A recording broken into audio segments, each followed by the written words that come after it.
Buenas tardes, queridas amigas y amigos.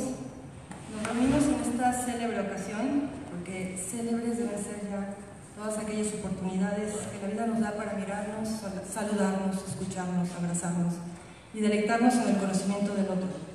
Como decía, nos reunimos en esta célebre ocasión con agradecimiento hacia ustedes por haber aceptado nuestra invitación para estar aquí y empaparse de esta estrujante pieza literaria, La vida con el narco, relatos de vidas silenciadas, de nuestra querida Telma Mata, cuya presentación tengo hoy el honor de moderar.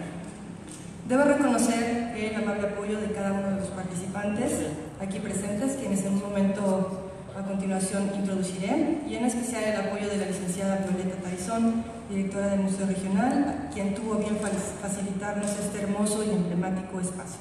Muchas gracias. La vida con el narco, relatos de vidas silenciadas, es una estrujante, dolorosa y sobrecogedora narración, tal como la realidad que vivimos en México desde el año 2006, cuando el crimen organizado intensificó y diversificó su violencia y actividades delictivas en respuesta al embate frontal de las Fuerzas Armadas en la llamada guerra contra las drogas de Calderón. A la fuerza se le enfrenta con más fuerza y con más dinero. Y en medio de todo, hemos quedado personas como ustedes y como yo, quienes inocentes y víctimas o victimarios y culpables hemos sufrido y normalizado y por ende tolerado y perpetuado esta guerra fratricida que tanto nos lastima y nos debilita como sociedad. Y colección de Dostoyevsky. Merkel con relación al asesinato de Fyodor Pavlovich. Nosotros somos recíprocamente culpables. En verdad, todos ante todos somos, por todos y de todo, culpables. Y sobre esto comenta Rafael Cancinos, traductor del célebre autor ruso, y dice: no hay manifestación alguna de fuerza o de poder que no logre repercusionar la realidad, evitando los sesgos y engaños en activo, se beneficia no solo del conocimiento de la naturaleza, y esto es lo que pretendemos en esta ocasión, trayendo el tema. Es originaria de Guadalupe, Zacatecas, interés en los cuentos, me vengo enterando que su abuelito es profesor de literatura. Ella ingresó a la licenciatura en Políticas Públicas del CIDE Región Centro, donde actualmente cursa el 7º semestre, gracias a su interés en problemáticas en materia de violencia y migración. Trabaja además como asistente de investigación en el programa de política de drogas y le gusta escribir, bailar y pasar el tiempo con sus amigos y su familia. Comenta en este libro personas a quienes admiro muchísimo. La doctora Laura Tuesta es profesora e investigadora titular, directora de la División de Estudios Multidisciplinarios y coordinadora del programa de política de drogas del CIDE. Ella obtuvo su maestría en Economía y su doctorado en Economía Aplicada en la Universidad de Illinois, en Champaign, y ha coordinado diferentes proyectos colectivos, entre los cuales se encuentran la publicación de la base de datos de eventos violentos de PPD, la base de presencia criminal en México, BACRIM 2020, y la coedición de 2 libros sobre violencia y política de drogas. También nos acompaña el licenciado Alejandro Vázquez Zúñiga, quien es licenciado en Filosofía por la UA, magíster de Filosofía de la Moral en la Universidad de Concepción en Chile, editor, articulista de columna de opinión y editorialista.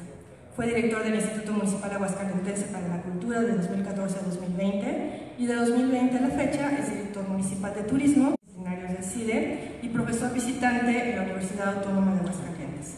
En el CIDE fundó y encabezó hasta 2007 el área de Derechos Sexuales y Reproductivos y el programa de nivel 2. Sin más preámbulos, pues, doy la palabra a nuestra querida Telma para que nos presente su magnífica obra. Un aplauso, por favor.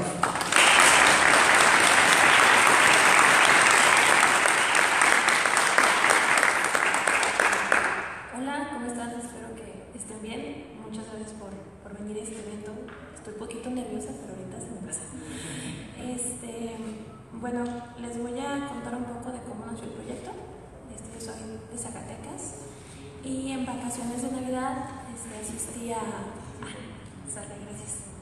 En vacaciones de Navidad regresé a Zacatecas para estar con mi familia y el día 25 tuvimos que ir al novenario de uno de mis tíos muy querido que falleció. Bueno, fue víctima del narcotráfico. Entonces a mí eso me dolió, me tocó, pero lo que más me tocó fue que su hermana, mi tía Yadira, dijo que le daba muchas gracias a Dios porque dejaron allí su cuerpo en vez de llevárselo. Entonces se me rompió el corazón y la única manera que vi para tratarlo de juntar y pegar fue escribir algo. Y de allí nacieron más proyectitos, empecé a platicar con más personas. Al principio no pensé que era una investigación, después me di cuenta que sí, que estaba tratando con las vidas y con las vivencias de las personas, con tal vez situaciones que les habían marcado. Y traté de hacer unos pequeños relatitos que dieran a conocer qué se siente estar con el narco, porque al parecer todos estamos, no viéndolo de frente, pero sí están pues, en nuestro tejido social. Entonces traté de que esas pequeñas historias más gente pudiera conocerlas de una manera un poco más amigable. Y les quería leer un relatito pequeño, es de una comunidad de Jerez, sobre refugiados. Entonces, si me permiten, les voy a leer un poquito. Se llama Los refugiados. Comencé a involucrarme cuando me di cuenta de la gravedad de la situación. No fue una familia, fueron decenas de ellas las que llegaron a refugiarse en mi ciudad. Venían huyendo del narco. Eso que ves que pasa en las películas, estaba pasando en mi cuadra. Me comencé a involucrar cuando me di cuenta de que no tenían en qué caerse muertos. Yo no podía recibirlos. El presidente municipal, según esto, ayudó dándoles espacio para quedarse en uno de los gimnasios del municipio. Otros fueron recibidos por sus familias, aquí en el pueblo, y otros tantos estaban tratando de juntar unos cuantos pesos para rentar una casona donde cupieran las más de 20 familias que no tenían en dónde dormir. Me comencé a involucrar cuando todo el pueblo lo hizo. Comida no faltaba. Siempre había alguien que se ofrecía a llevarles de comer. Siempre pensamos que lo que les hace falta a las personas en situación vulnerable es la comida, pero son muchísimas las carencias. Todo faltaba, desde como que pagar la renta hasta el desodorante y los pañales para los niños que también huyeron con sus padres. Me comencé a involucrar cuando me di cuenta de que dejaron todo atrás, desde sus animales y ranchos hasta sus camas. Todo lo dejaron. Solo un par de horas tuvieron para huir de su comunidad, meter todo en bolsas de plástico y cajas para salir corriendo con sus hijos y gallinas. Me comencé a involucrar cuando vi llorar a doña Jacinta, triste por no estar en su casa, por no poder hacer sus tortillas, por no poder regar sus plantas. Me comencé a involucrar cuando don Raúl me pidió ayuda para vender sus borregas. Necesitaba dinero para irse de allí junto con su señora y sus 3 hijos. Querían irse a Estados Unidos, porque allá tienen una hermana que los puede recibir. Necesitaba el dinero para el viaje y para el boyero. Me comencé a involucrar cuando todos querían vender su ganado, no tanto por el dinero, sino porque no podían viajar con los animales ni alimentarlos. Tenían miedo de que el narco los secuestrara y no volvieran a ver a sus familias. Justo después de que salieran de su tierra llegó el ejército. Los refugiados no entendían por qué antes no recibieron ayuda de las autoridades. Tanto tiempo que la solicitaron y la ayuda nunca llegó. Ahora si regresaban ellos, habría represalias. Me comencé a involucrar cuando los otros rancheros querían comprarles la borrega a 20 pesos el kilo, en lugar de a 40. A pesar de lo que estaban pasando, aún así, se querían aprovechar de ellos y de su patrimonio. Chingada madre, como seres humanos somos tan individuales, tan cabrones. Me comencé a involucrar cuando me di cuenta de cómo la realidad era tan abrupta. Entraba donde se encontraban los refugiados y podía vivir su realidad. Salía a la calle y todo seguía con la normalidad. Las personas comprando, emborrachándose, comiendo, todo seguía y seguirá con la normalidad e indiferencia habitual. Mientras unos lo pierden todo, otros lo miran y no hacen nada, no se involucran, y me incluyo. Yo trataba de ayudarlos en lo poco que podía, pero llegaba a mi casa con mis hijos y todo seguía con la normalidad. Mientras que otros los habían perdido todo, yo no había perdido nada, hasta ahora. Gracias.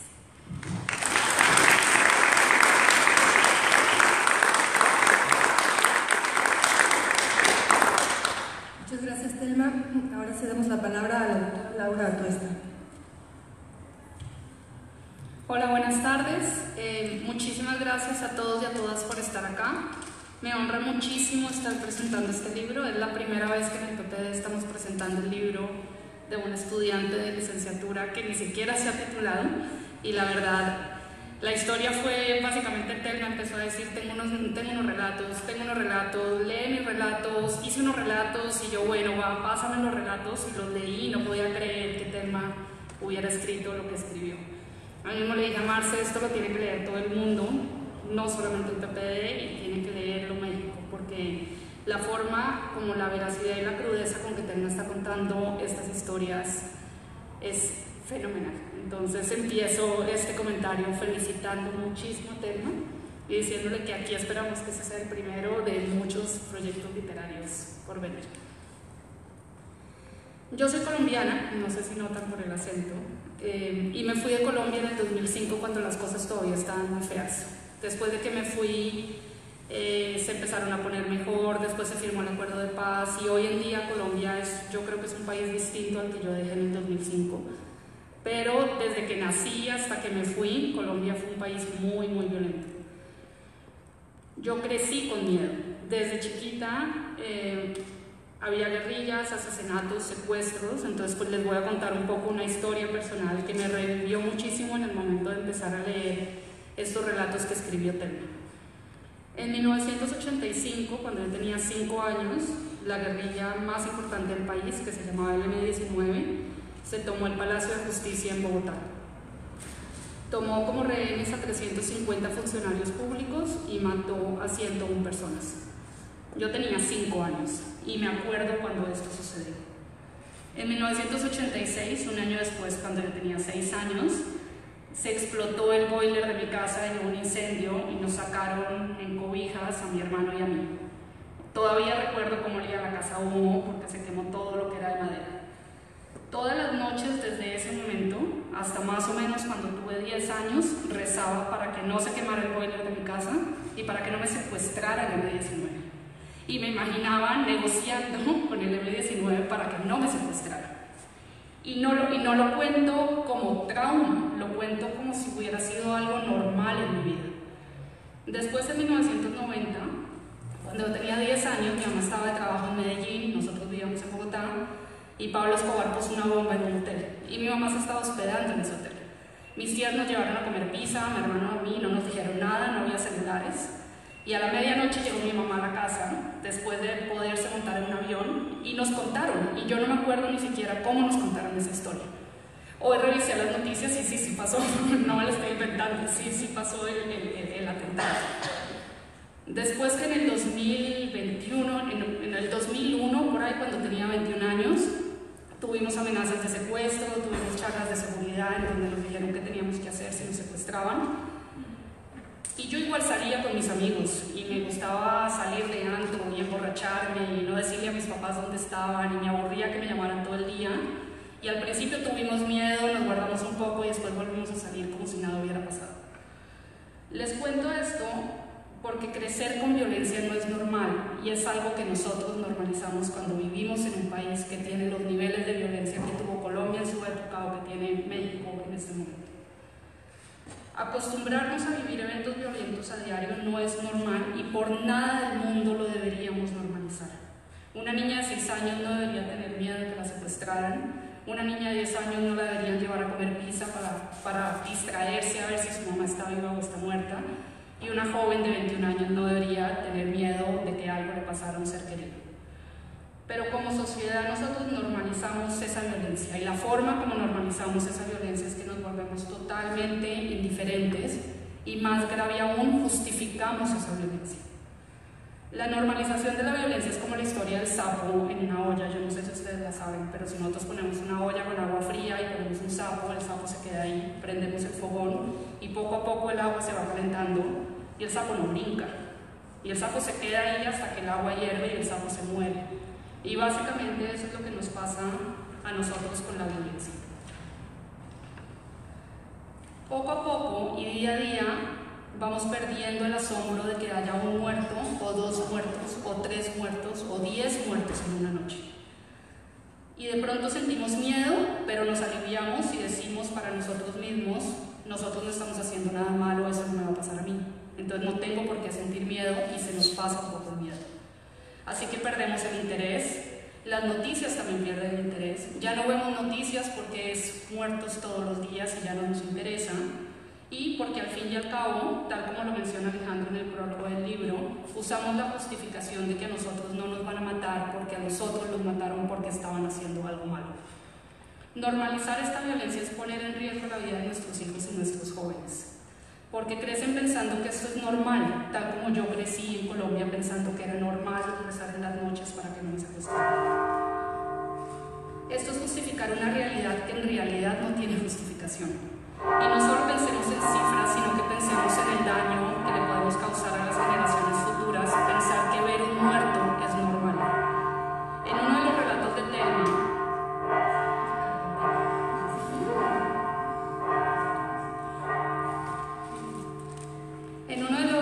de los relatos del libro, Thelma menciona en una de sus historias cuando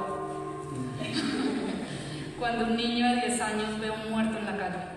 Su mamá lo relata. Aunque la tragedia me preocupó, me dolía más lo que había observado mi hijo. Lo que él vio es algo que nadie debe ver. Y más adelante en otra historia nos cuenta cómo un joven de 16 años llega a un hospital con heridas por arma de fuego y la doctora menciona, refiriéndose a la cara de este joven: me hacía sentir como si este joven hubiera vivido 100 años más que yo. A su rostro le faltaba luz. Supongo que la luz se pierde cuando ya se ha visto demasiado de lo que nadie debería ver. Da tristeza, dejaron de ser niños para convertirse en asesinos o en cadáveres. Era un hombre disfrazado de niño. El libro de Thelma cuenta historias de terror. Uno lo lee y te queda la historia metida en la cabeza durante todo el día. Pero son historias que pasan al día en México y que nunca nos cuentan las noticias y nunca nos cuentan las cifras de muertos o desaparecidos. Nos cuenta cómo la sociedad mexicana aprende a vivir con miedo, como si nada hubiera pasado, y cómo las propias víctimas deciden seguir con sus vidas a pesar de haber experimentado algo imposible de vivir.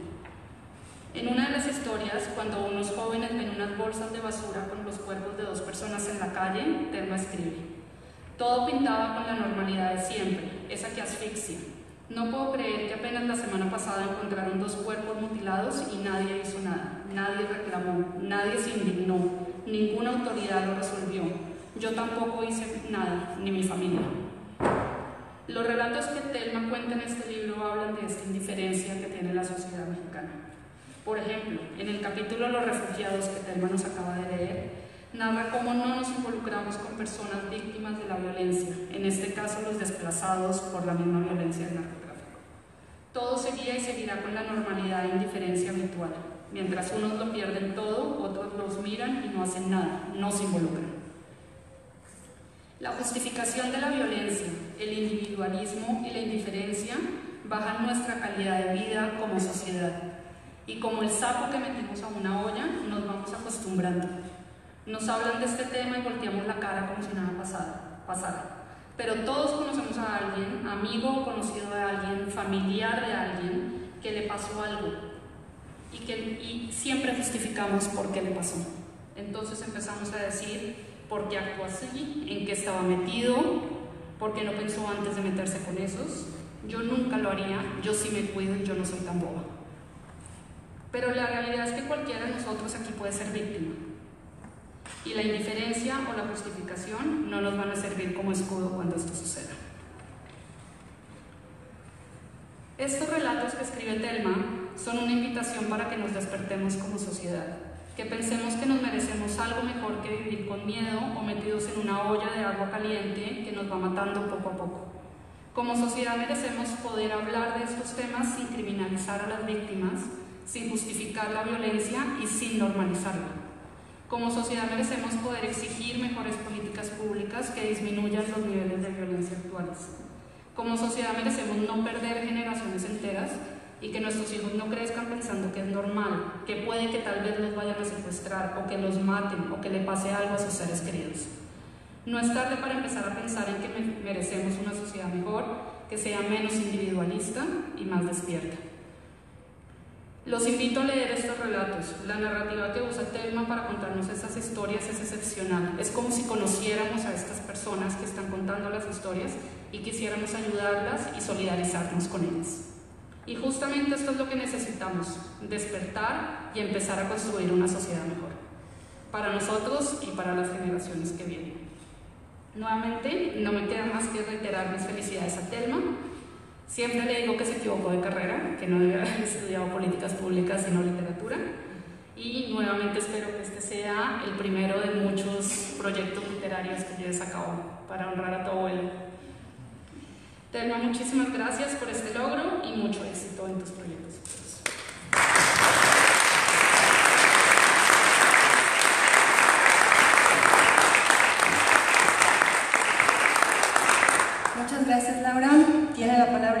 licenciado Alejandro Vázquez Zúñiga, por favor. Bueno, buenas tardes a todas y todos. Creo que nunca había batallado, o pocas veces había batallado tanto para escribir un texto. Primero porque si dieron la invitación o leen los personificadores. La verdad es que hay un error en el campo semántico en esta mesa. Yo no sé muy bien por qué Marcela me invitó, pero cuando a alguien le invitan a una mesa donde hay tanta gente que admira, pues sería bastante obtuso cuestionar las razones, así que no tengo más que agradecer a Marcela por haberme invitado, por permitirme compartir la mesa con gente que tanto admiro, que hacen un trabajo tan importante, ¿no? Yo batallé mucho para escribir porque estando con la gente que estoy en esta mesa no quería tener ningún punto de vista ni político ni que entrañara una opinión sobre el narco, habiendo gente tan preparada en la mesa para hablar de ello. Entonces quise acotarme estrictamente al sentido literario del texto y escribí algo para no extraviarme, aunque es algo muy corto. Pero antes de leerlo quisiera platicarles que desde que comencé a leer el libro es casi inevitable pensar en que comparte un ADN del que nos sentimos familiarizados por la herencia mexicana. Hay unos ecos ahí como de costumbrismo en el texto que hacen necesariamente cuestionarnos el hecho de que si este aroma de costumbrismo tiene que ver con que lo atroz ha empezado a compartir sustancia con lo cotidiano y que parece algo que ahora es, digamos, como identitario o que de alguna manera comparte la materia de la que estamos hechos como mexicanas y mexicanos. Y también pensé justo que el costumbrismo, que está a punto de cumplir 200 años, tenía esta urgencia de un poco denunciar el proyecto fallido o lo apremiante que era poder llevar un proyecto liberal en ese momento, en donde las clases, la diferencia de clases pues golpeaba tanto la realidad del país.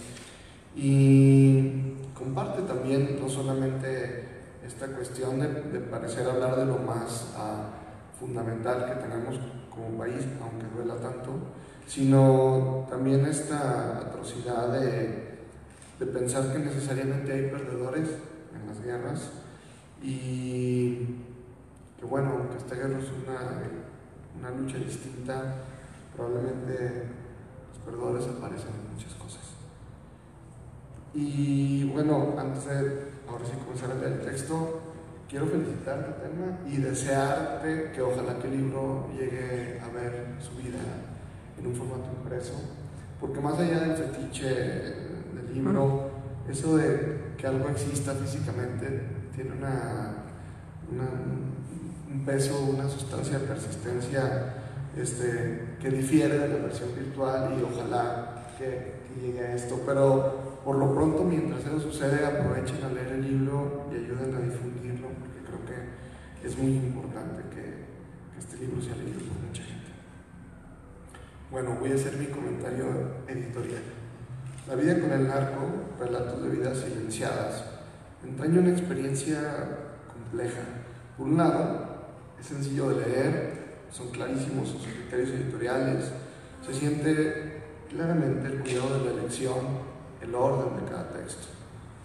Por otro lado, es evidente que cada vez que como lector se repara en que estamos ante historias reales, que de alguna manera son historias que nos resuenan, que nos resultan conocidas, que tal vez incluso llegamos a sospechar que habremos leído una de esas noticias alguna vez, el ejercicio se vuelve también aterrador. Y es en esa complejidad y en esa dualidad donde es posible, y tal vez solamente donde es posible, el espacio para la reflexión. La vida con el narco nos reta, nos incomoda, nos echa en cara la realidad de un país que en muchas de sus regiones convive con el terror, con un aroma de resignada cotidianidad. Telma Mata tiene una enorme virtud, especialmente para el tipo de texto y la comisión de logro antes mencionado. Ella logra volverse invisible. Esto afirma la complejidad también ya mencionada, al tiempo que los textos, se intuye, han sido tratados con fines estéticos, se han refinado narrativamente. Podemos escuchar la naturalidad casi oral de quienes protagonizan estas historias, que participan de la realidad del narco en nuestro país desde aristas totalmente distintas. Esas donde un padre pierde a su hijo reclutado por el crimen organizado, o un abuelo pierde a uno de los choferes de taxi, o las que atestiguan la tragedia del crimen como algo cercano, cuyo terror les es casi propio, y donde conviven el asombro y el inevitable alivio de una madre que se encuentra caminando con su hijo de la mano, el cuerpo de una mujer conocida fuera de una tortillería, el del muchacho cuyos amigos fueron confundidos con halcones. También hay otros relatos donde el texto tiene formas oscuras y de alguna manera lejanas, como esos monstruos que dejan signos de sangre y muerte, pero nunca son vistos realmente en la película. Ejemplo de ello es el del humilde vendedor de lechón, que por un tiempo sirvió de escenas de órdenes al pie de camionetas gigantes y lujosas y luego no volvió a verlas, o el de esos cuerpos cercenados que se confundían como bolsas cotidianas de basura. Está también la voz de quien hasta ahora, como acota un paréntesis doloroso, no ha sido tocado por la tragedia, pero se involucra a ayudar a quienes sí, casi con la anticipación de un sino inevitable. Y también la voz de quien contempló de la forma más atroz el terror y aún la encuentra en sus sueños. Están las voces de quienes la labor médica debieron enfrentarse a los estragos del narcotráfico, de quienes perdieron amores, y finalmente la voz de quien ante la atrocidad se resigna, porque no es que el peligro se haya ido, sino, cito la contundente, implacable, dolorosa última frase del libro, solo que ahora nos acostumbramos a vivir así. Muchas gracias.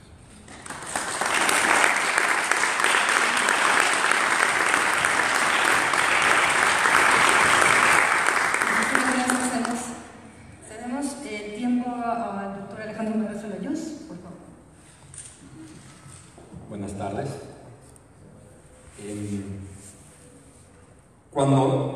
Cuando se programó la presentación de este libro, me costó trabajo decidir si a mí me había tocado la chamba más fácil o la más difícil de los comentaristas. Por un lado es la más fácil, porque la verdad es que creo que lo más importante que tenía yo que decir acerca del libro ya lo dije en el prólogo, entonces está escrito y no tenía que hacer más chamba. Por otra parte, pues también la parte más difícil, porque no tenía yo mucho más que decir sin abrumarlos, y entonces pues ¿y ahora qué iba yo a decir? Entonces cuando revisé el prólogo me di cuenta, primero que nada, que tengo mucho más que decir sobre este texto de lo que dije en el prólogo, y que se me quedaron muchas cosas al tintero, pero que también hay cosas ahí que vale la pena rescatar en este comentario, y entonces lo siento, pero voy a aventarles tanto cosas que ya vienen del prólogo como cosas que no vienen del prólogo. Y antes de eso, lo que sí quiero hacer es felicitar a Telma y decirle que es ella quien tiene el mérito de este trabajo y de ponerlo aquí enfrente, y creo que es un mérito enorme, y yo personalmente, ahorita entraré a la parte institucional, pero personalmente le estoy agradecido por estos relatos, porque créanme, estos ojos están muy cansados de leer acerca de la militarización, la guerra contra las drogas, las muertes, etc. Y llegan momentos en los que uno siente que ya se hastía tanto que no aprende mucho en leer más. Y leer tu texto, Telma, me hizo darme cuenta de lo mucho que me falta por aprender, y sobre todo de lo mucho que no estás. Tu escritura está también realizada que desapareces del texto, pero eso implica primero gran maestría para escribir, y segundo una enorme generosidad, porque al desaparecer tú del texto nos estás poniendo muy cerca de las voces de tus informantes, y nos estás permitiendo identificarnos con ellos. Entonces, en ese acto de desaparición estás haciendo un regalo pedagógico a quien lee, que yo después de muchos años de estar leyendo estos temas, pocas veces he encontrado. Entonces es un regalo realmente especial y sí quiero subrayarlo aquí. Eso es un mérito personalísimo del tema que yo no sé si hay mucha gente que tenga esa capacidad de acercarnos de esa forma. Incluso titulados con posgrados de posgrados y demás. O sea, sí es un talento muy tuyo, del que tu formación en el cine probablemente poco tuvo que ver y es algo muy tuyo. Ahora, habiendo dicho eso, quiero decir algo para cacarear el huevo. El texto que está aquí presentándose es el texto de una alumna de la licenciatura en Políticas Públicas del CIDE Región Centro y de una asistente de investigación del programa de política de drogas, y por supuesto que voy a cacarear el huevo. O sea, cuando tenemos algo así de calidad que compartir entre una persona que forma parte de nuestros grupos de trabajo, nos enorgullecemos todos y tenemos que sentir que con todo su mérito en algo sirvió el contexto institucional, por lo menos en nuestro barrio, para poder hacer este trabajo. Y entonces, Telma, el libro de Telma, creo que es un orgullo para la licenciatura en Políticas Públicas y una confirmación en que la apuesta por una licenciatura multidisciplinaria que tuviera un amplio espectro de metodologías fue un acierto. Difiero con Laura, por supuesto que no estudiado literatura, pero qué bueno que estudiaste política pública, porque enriqueces mucho nuestra vida académica. Y quiero creer que por lo menos no te estorbó esa licenciatura. Yo siempre he creído que la LPP es una gran apuesta visionaria a futuro sobre cómo deben desarrollarse las licenciaturas como proyectos multidisciplinarios y no disciplinares, como proyectos de una formación amplia para que después uno pueda escoger. Y creo que el que tú, con esta prosa, puedas escribir lo que escribes en un contexto tan cuantitativo culturalmente como lo es el CIDE, habla precisamente de lo acertado de esa apuesta.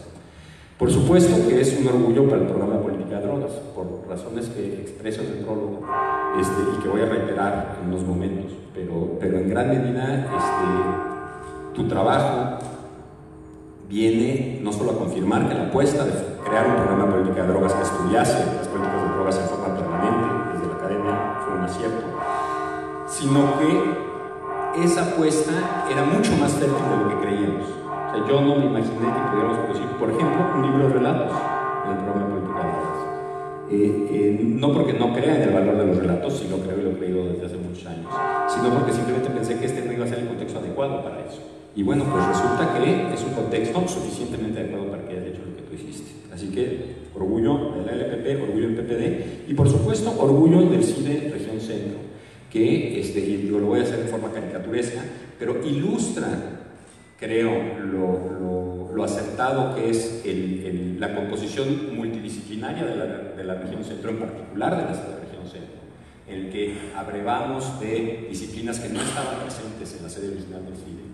En Región Centro contamos con antropólogos, etnógrafos, demógrafos, etcétera, cosa que no encontramos en la sede de Región Centro. Y esa amplitud da cabida y tierra fértil, creo, a que justamente podamos encontrar relatos de este tipo.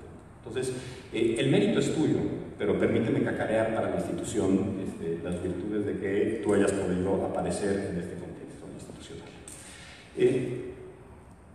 Hasta ahí la publicidad. El texto, y esto lo digo ya en el prólogo, así que seré breve, es muy importante porque nos trae la vida cotidiana en medio de esta guerra al frente. Deja de hacerlo algo extraordinario, sin suprimir los horrores, sin suprimir lo desgarrador de las experiencias, pero nos hace sentirlo en una voz cotidiana, con la que nos podemos identificar.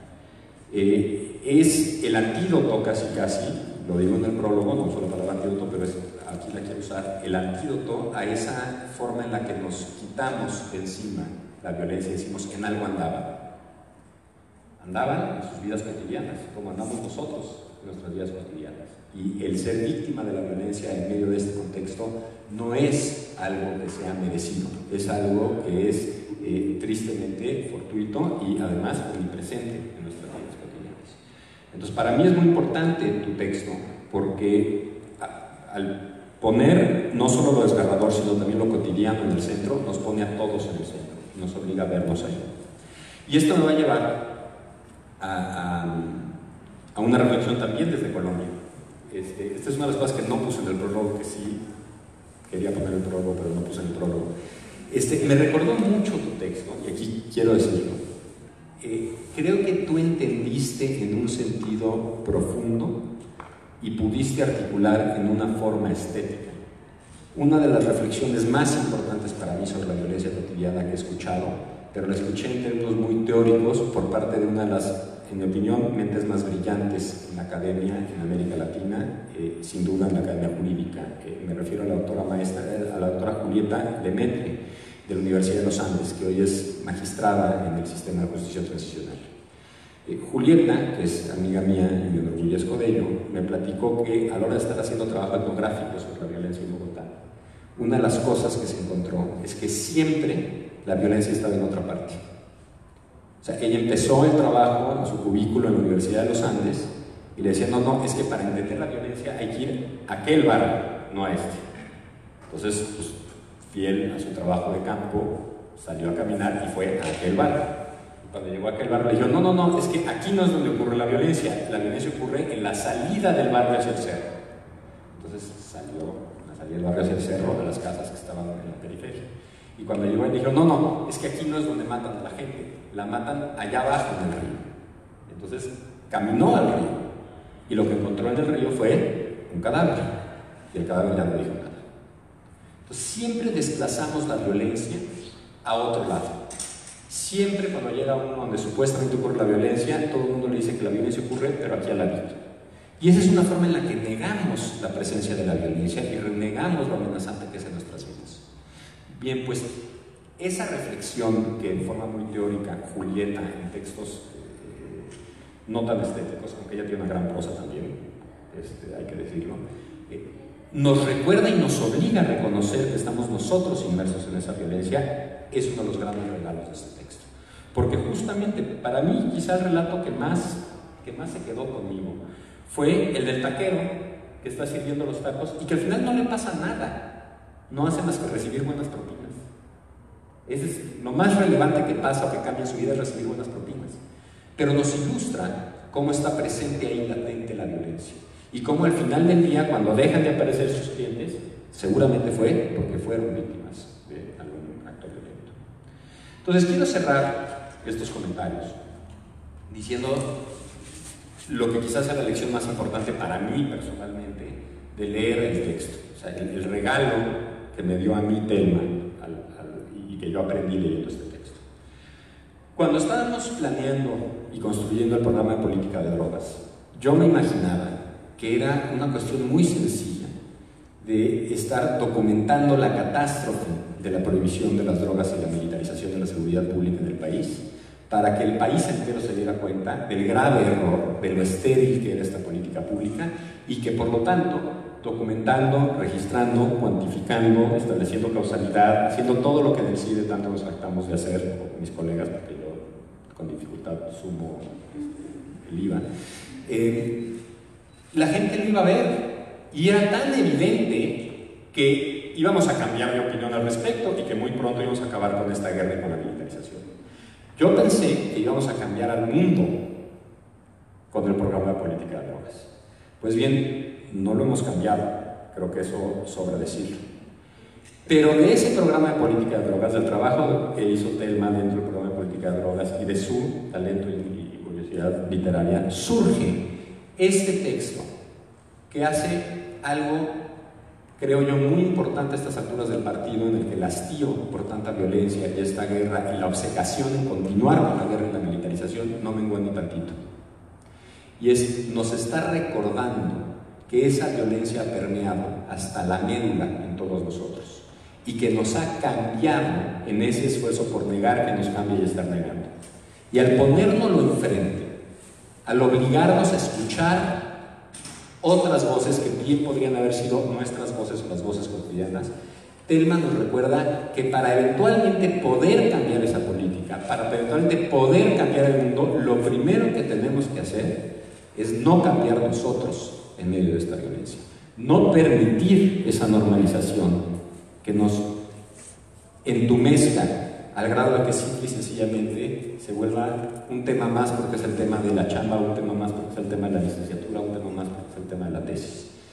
Este es un tema importante porque nos define a todos en lo individual y como sociedad.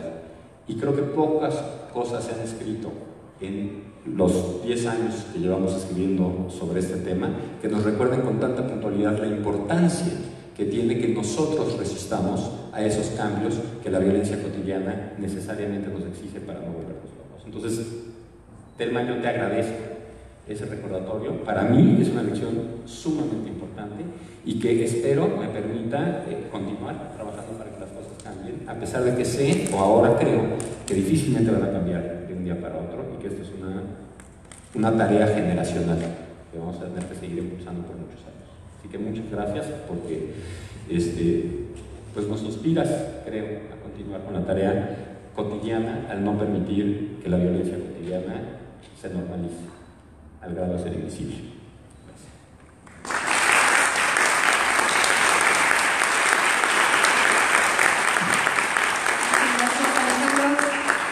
Tenemos todavía unos minutos para preguntas y respuestas, comentarios, observaciones de los compañeros del tema, de su familia, algo que quieran comentar ustedes. Tenemos unos minutitos. ¿Alguien quiere decir algo? Viene bien. El micrófono, gracias. Sí, sé que las drogas no son algo nuevo, creo que se utilizan desde que apareció el hombre, ¿no? Por lo menos han encontrado jarras que servían para el vino o para la cerveza. Y en este sentido, bueno, ¿se podrá erradicar la droga en algún momento dado? Está el Sedarmer, está el café, están algunos refrescos incluso que parece que no son droga y son droga. ¿Podrá evitarse esta situación en algún momento? Antes de que se acabe la humanidad.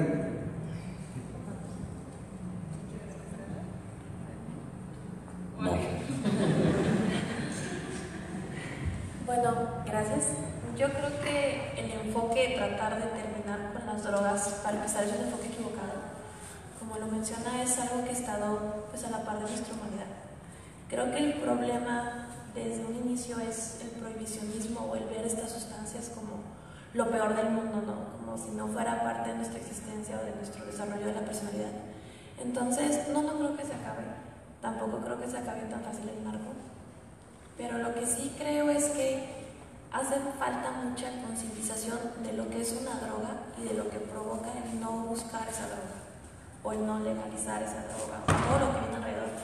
Y creo que en los relatos se menciona que no nada más son las drogas, o sea, el crimen se diversifica, es como un muy buen negocio, nadie pone todo su capital en un solo activo.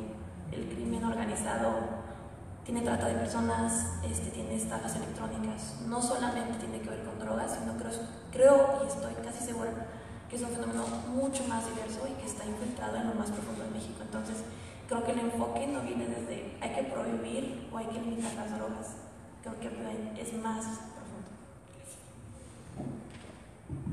Gracias. ¿Alguien más?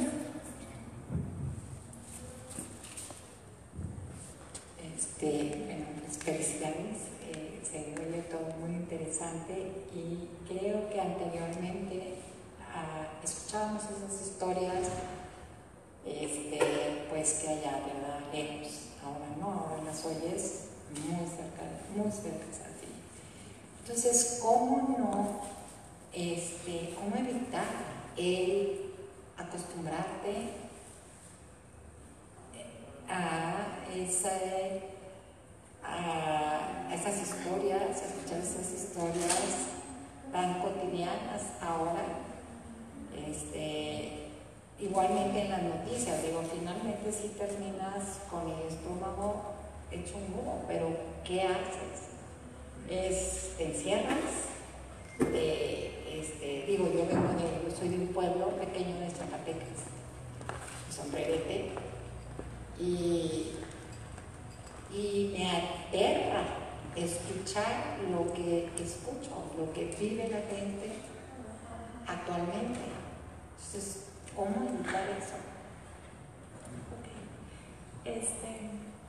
Bueno, fue algo que al principio, ya casi justo 2 años trabajando para el PPD, Y al principio recuerdo que yo llegaba a las juntas súper conflictuada y era como que, ¿cómo le hago? Porque me está afectando. O sea, yo estoy leyendo noticias, estoy viendo tales cosas y son muertos y desaparecidos y ya encontraron en otro canal. Y después era decir, lo que hacemos si sirve o no sirve. Era con muchas preguntas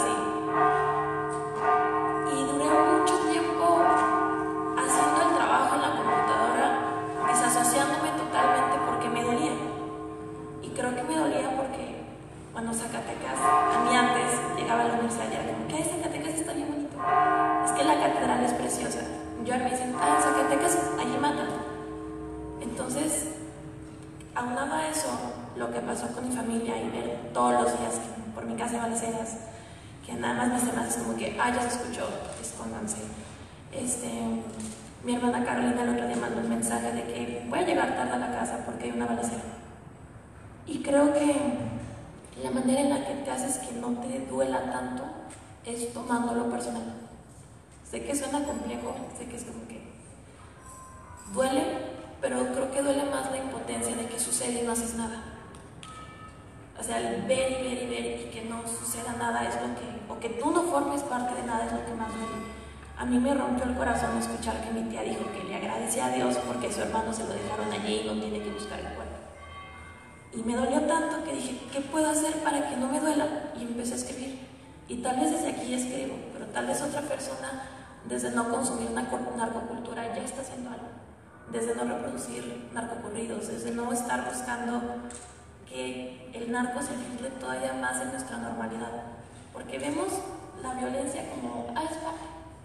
Sí, una balacera. Yo recuerdo cuando estaba niña, por ahí, niña del Sexenio de Calderón, 2007, 2008, y había una balacera en el Boulevard cuando apenas estaba entrando el narco a Zacatecas. Y ella era como que, agáchense, hagan su lado, escóndanse. Y duraba hablando de la balacera toda la escuela un buen rato. Yo era, hubo otra, otro muerto, encontraron otro cuerpo por tal lado. Y sucede eso porque no es que nos acostumbremos a la violencia y que nos guste, es que hay que seguir saliendo a trabajar.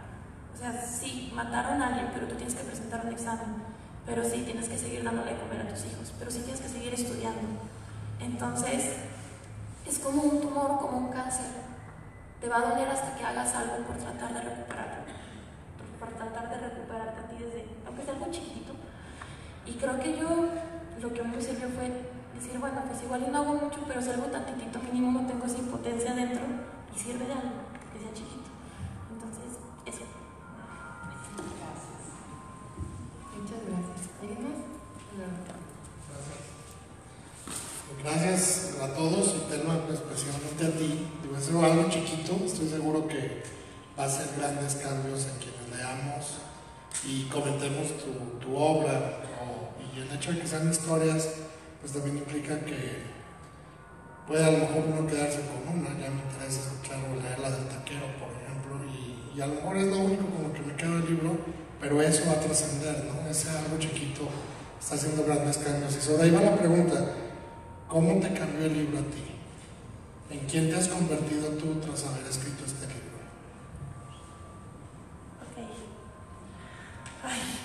Pues primero fue muy frustrante, la verdad, les voy a ser bien sincera, porque no lograba poner en el texto lo que yo sentía cuando las personas me hablaban.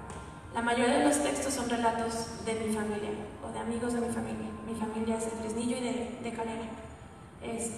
Son pueblos o municipios que están sobre el corredor industrial, La Corona. Son de los más poblados y también de los más azotados por el narco. Creo que Fresnillo es la segunda ciudad más violenta del mundo. O creo que ya se lo quitó la capital este año. Ahí nos estamos peleando. Me cambió el libro porque me empecé a dar cuenta que yo no había hecho nada al respecto. Sí, yo escuchaba, no, es que mataron a tal persona, o no, es que pasó, no sé, o sea, era como cuestión normal. O sea, creces en un contexto, y aunque yo he sido súper privilegiada, mis papás siempre han tratado de darme la mejor educación y siempre he vivido en la capital, y hasta ahorita la violencia en los últimos años ha sido más penetrante en donde yo vivo, pues siempre he sabido que existe un narco y siempre ha estado como que no te van a secuestrar, o siempre sabes que desaparece alguien. Y yo lo veía como algo normal. Era como que, pues por allá no vayas, o es que eso sucede, o es que sí es Zacatecas, o es que sí es México. Y me cambió el libro porque por primera vez me siento responsable de que también toda esta guerra y todo lo que está sucediendo también es mi culpa, porque no hago nada para pararlo. Y creo que es responsabilidad de todos, porque pues, todos somos parte de una sociedad y no es nada más la noticia de que encontraron otro muerto en tal canal, ahora hay 10 colgados. Es pensar realmente qué tanto nos está afectando y qué tipo de personas estamos criando, qué tipo de amigos estamos tolerando y formando, que pueden ser o víctimas o personas que también son víctimas dentro del narco. O sea, creo que las personas que están dentro del crimen organizado son parte de la sociedad y somos también responsables de ellos. Entonces, no son unos contra otros, somos uno mismo y hasta que uno se haga cargo de su pedacito, hasta entonces, y eso fue lo que me encantó. Gracias. ¿Alguien más? No, eso no. ¿Laura? Adelante. Muchas gracias.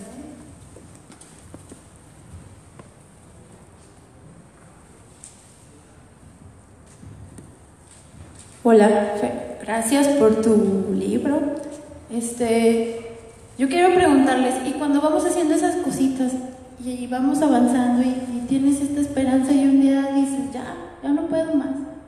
Y ahora que decía el doctor Alejandro, no, esto no cambió el mundo, es como, ¿sabes? Todo, cuando hemos vivido el activismo veo a muchas personas cansadas, desesperanzadas.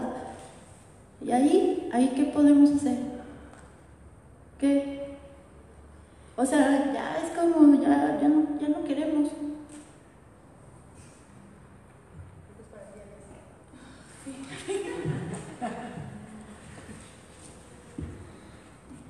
Híjole, esa es una pregunta muy difícil para la que no hay una respuesta clara. Y con la que me identifico muy cercanamente. Recientemente tuve una conversación bastante difícil con una persona, hoy en día diría yo activista, hace unos años diría la mente más brillante de la academia jurídica de este país, pero hoy está en la ONG, ya no está en el CIDE, y que fue pues, mi primer asistente de investigación, en realidad, estoy hablando del 2009. Y entonces me escribió y me dijo, oye, según yo, a mi edad, tú estabas hecho un tiro y con muchísima energía y peleando. Y me siento devastada, me siento agotada, me siento drenada, me cuesta trabajo escribir. Tengo mucho que decir, pero simplemente no me puedo sentar a redactarlo. Y eso nunca me había pasado. Yo he escrito desde que soy chiquita siempre, como una necesidad. Y ahora ya no puedo. O sea, ya no puedo estar diciendo lo mismo y de estar poniéndolo en evidencia y estar documentando más. Me siento drenado. Digo, lo primero que le dije es, pues eres mucho más joven que yo, pero empezamos más o menos al mismo tiempo con estos temas. Quizá yo un par de años antes. Entonces, llevas tantos años como yo dando esta pelea y le empezaste más chavita, entonces pues estás más cansada. O sea, no compares edad con edad, ve el tiempo que llevas en esto. Y yo también me siento así. Yo también tengo un problema, pues ya de varios meses de no escribir, o no escribir como solía escribir. No encontrarle mucho sentido pues, lo voy a decir otra vez, o sea, de verdad, otra vez lo tengo que decir. ¿Y cómo le hago para decirlo otra vez sin plagiarme, sin repetirme, sin aburrir a todo el mundo? Yo sí creo que tenemos que descansar de vez en cuando. Yo sí creo que tenemos que separarnos un poco de cuando llegamos al hastío y al estar así de acabados. Yo personalmente estoy en sabático desde enero, en año sabático desde enero, dando clases en la Universidad Autónoma de Aguascalientes. Y lo que decidí hacer fue concentrarme en mi clase. Hace 15 años que no daba yo una clase con tanto entusiasmo, que la preparaba con tanto cuidado. Y lo he podido hacer en gran medida porque he dejado de leer periódicos, he dejado de escribir artículos, he dejado de dirigir programas o proyectos. Me he dado un descanso y he encontrado un refugio en enseñar Derecho. No había enseñado yo en la carrera de Derecho en 10 años. Y sigo atorado, y sigo cansado, y sigo muy triste por lo que estoy viendo, y me sigue rompiendo el corazón la destrucción de lo construido que estoy viendo. Y precisamente a eso me refería yo con el regalo que creo que Thelma nos está dando con este texto, y es el recordatorio de que de que se vale descansar, pero que tiene que ser solo un descanso, de que no nos cambie al grado de decir ya mi nueva normalidad es que me vale gorro. Entonces, no te puedo hablar más que de mi propia experiencia. Yo estoy cansado, yo estoy hastiado, a mí se me quiebra la voz cada vez que me quejo de estas cosas. Pero en parte gracias al texto de Thelma, en parte gracias a muchas otras personas que admiro y que sigo viendo cómo dan la pelea, lo que tengo muy claro es que no voy a permitir que ese hastío me cambie en el sentido de ya aceptar y dejar pasar y dejar hacer. Tal vez tenga que elegir otro tiempo, tal vez tenga que elegir otra trinchera, tal vez tenga que elegir otra forma de decir lo que he dicho 1 y 1000 veces. Se vale descansar, pero no se vale tirar la toalla y renunciar. Y no porque tengamos una deuda con los demás, que la tenemos, estoy de acuerdo con Thelma, sino porque creo que tenemos una deuda con nosotros mismos y que en el momento en el que tiramos la toalla, como bien dice Thelma, ahí sí ya duele demasiado. O sea, la forma en la cual a nivel personal uno puede lidiar con todo esto sin vivir en la negación total es haciendo un poquito, aunque sea un poquito, lo que uno puede. Y lo que puedes hoy no necesariamente es lo que podías hace 3 años, o hace 5 años, o hace 15 años. Nomás no renuncies a hacer algo, incluso si no haces nada hoy y mañana quizá hagas algo. Eso creo yo, o eso es lo que yo he encontrado para navegar la frustración.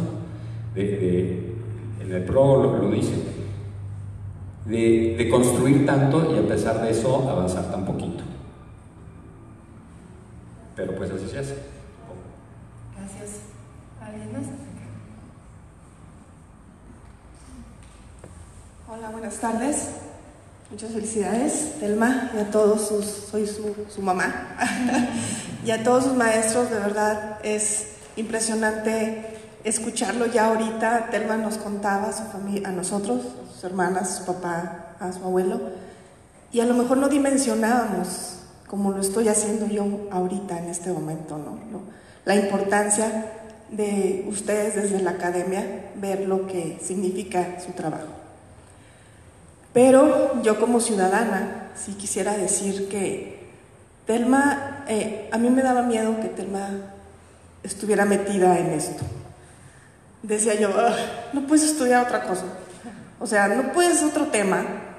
No, mamá, decía yo, no te aburres, o sea, todo el día está en la computadora, no te aburres de tantas malas noticias, ponte a meditar para que medio te limpies de tu vibra de tanta cosa fea, ¿no? Así le dije apenas. Entonces me contesta, no, mamá, es que alguien tiene que seguir haciendo esto. O sea, mis maestros en la escuela, en el CIDE, en el programa, pues ahí está, y alguien tiene que seguir haciéndolo, y a mí me gusta y no me duele, y con la desgracia que pasamos en la familia, la verdad pues está más cerca de lo que pensamos. Esa es la realidad. Yo creo que eso es el meollo de este trabajo, que está en todos lados y que no podemos seguir cerrando los ojos, como bien lo dicen ustedes. Tengo 3 hijas, imagínense el terror que salgan, se tardan 5 minutos, no me contestan el teléfono y yo ya estoy histérica. Entonces, ¿cómo? Contestando a lo mejor un poco a algo que alguien del público preguntó, ¿qué haces para que no te frustre tanto, no te duela?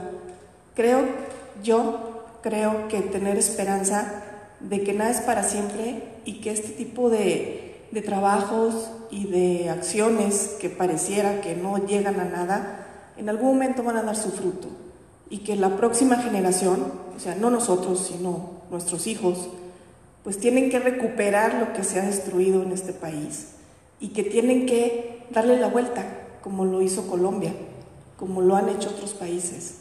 Entonces, yo tengo la certeza de que todo va a cambiar, y si ese trabajo de Thelma ayuda un poquito, como todo lo que hacen ustedes, pues es espectacular, y muchas gracias por su apoyo.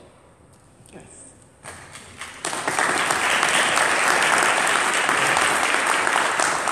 Me permiten agregar un postdata, porque estas palabras me parecieron muy importantes y me recordaron algo que pues quisiera compartir un poco para responder a la pregunta anterior. En medio de la catástrofe que estamos viviendo en el CIDE, porque no hay otra forma de llamarle, el otoño pasado, y viendo yo lo que estaba ocurriendo y haciendo todo lo posible para contener lo que estaba en mis manos, etc., pues no andaba yo muy optimista, que digamos. Pero entonces ocurrió algo que yo ya había dado por perdido, que eran cambios en la jurisprudencia de la Suprema Corte de Justicia sobre una materia que yo litigué durante muchos años, hasta el grado en el que dejé de litigarla, tiré la toalla. Dije, ya, no se movió. La Corte ignoró las preguntas una y otra vez, sistemáticamente, a lo largo de años. Estoy hablando del tema de derechos productivos. Y entonces, en medio de este debate que estábamos viviendo hace un año en el CIDE, ¡pum!, irrumpen unos fallos de la Suprema Corte que son realmente, o sea, un brinco cuántico de donde estaba la Corte. En un lapso de 3 meses, la Corte hizo y se pronunció sobre todo lo que estuvo evadiendo durante 10 años. Y yo dije, caray, o sea, ahí hay ministros que estaban votando catastróficamente hace 5 años. ¿Por qué cambian ahora su voto? No nada más el sentido del voto, sino la solidez, la sustancia, la reflexión con la que están escritos sus votos, con la que están escritas las opiniones. Y de repente me cayó el 20. Había cambiado una generación de secretarios proyectistas en la Corte. Hay una generación hoy de secretarios proyectistas en la Corte que hace 10 años eran estudiantes de la carrera o eran pasantes en la Corte y estaban poniendo atención a todo lo que se estaba discutiendo. Y todo lo que se estaba discutiendo estaba siendo ignorado por la Corte y todo lo que estaba discutiendo se estaba siendo, vamos, invisibilizado por lo que la Corte estaba haciendo. Pero había una generación que estaba poniendo atención y esa generación ahorita está redactando los fallos de la Corte y está cambiándole la voz a la Corte. Entonces, durante varios años yo le hacía la burla a mis colegas de derecho y decía, el gremio no tiene remedio. O sea, yo ya me vine a políticas públicas, me vine a una división de estudios multidisciplinarios porque el gremio no tiene remedio. Y de repente el gremio produce unos grandes saltos. Y entonces sí es importante decirlo, quizá lo más importante de todo lo que hacemos es simple y sencillamente luchar en formas pequeñas o en formas grandes. Y aunque esa lucha no llegue a ningún lado, esa lucha le puede servir de ejemplo a alguien más que quizá ahorita esté en la secundaria, o esté en la prepa, o esté empezando la licenciatura, pero que está viendo y que está poniendo atención y que va a poder emularlo y hacerlo mejor que nosotros, y dar la pelea mejor que nosotros, y ganar las peleas que nosotros hemos perdido. Y entonces, en ese proceso, otra de las cosas que me ha ocurrido en mi sabático ha sido voltear a ver a mis exasistentes de investigación, expasantes, a mis alumnos, escribir libros, fundar ONGs, armar la ONG que yo habría querido armar, lo decía y lo explicaba en 2008, y que no tuve la capacidad, el talento o el valor para hacer, y que hoy 3 de mis exalumnos están haciendo, con mucho mayor capacidad, mucho mayor potencia de la que yo había tenido en aquel entonces. Entonces, pues eso sí es una de las virtudes y de los privilegios de dedicarse a la enseñanza, que es que pues, alguien está poniendo atención. Y cuando ese alguien de repente produce antes de la licenciatura un texto como esto, pues sí da esperanzas, ¿verdad? Gracias. No, la verdad es que yo también quería aprovechar este espacio para felicitarles a ustedes, ¿no? Tal como Telma nos dijo, muchas de las historias de este libro son historias de su familia y ustedes fueron los que nos prestaron estas historias para que nosotros pudiéramos abrir los ojos y despertarnos. Entonces, muchas gracias. De hecho, veo tengo a tu abuelo y se me parte el alma. Entonces, pues nada, creo que este reconocimiento no es solamente de Telma, sino también de ustedes. Entonces, muchísimas felicidades por este labor.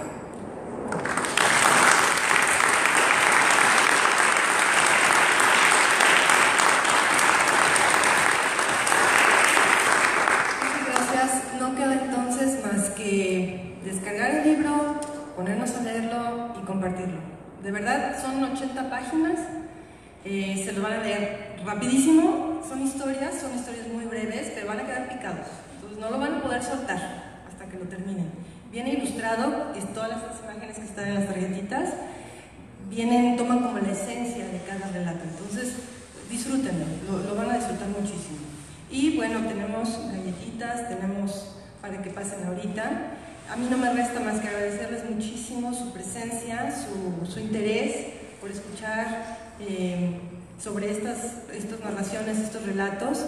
Gracias por tomarse el tiempo de considerar asistir para tratar temas que van más allá de lo que uno puede decir. Ay, es algo divertido, no, es que aburrido.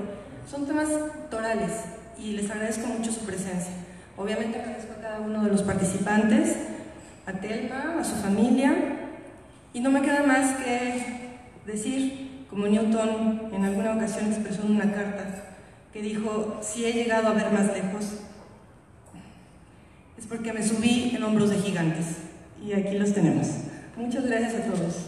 Que sigamos con esta perspectiva, apropiándonos de la convicción de lo justo, de lo necesario, que nos mantengamos en la lucha empática y comprometida en contra de la mezquindad y a favor de la vida y los derechos. Muchas gracias.